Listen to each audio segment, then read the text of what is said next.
নাম যিটো সদায় ফুৰে গায় সদায়েই মংগল তাৰ অমংগল নাই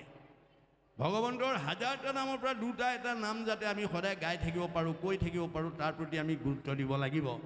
আৰু আমি গোটেই জগতখনকে ব্ৰহ্মময় দেখিব লাগিব আমাৰ দেহৰহে পাৰ্থক্য আছে দেহৰহে মতা আছে মাইকী আছে বগা আছে ক'লা আছে ওখ আছে চাপৰ আছে শকত আছে ক্ষীণ আছে আপোন আছে পৰ আছে চুক আছে বৰ আছে এইবোৰ দেহৰ ধৰ্ম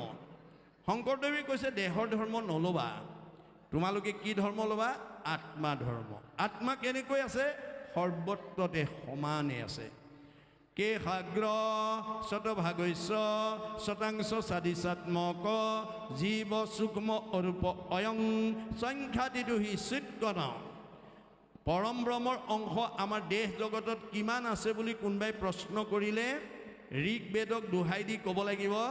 চুলিৰ আগ এডাল 10,000 ভাগ কৰি এভাগ ল'লে যিমান সূক্ষ্ম অণু হয় সিমান সূক্ষ্ম অনুৰূপে পৰম ব্ৰহ্মৰ অংশ আত্মা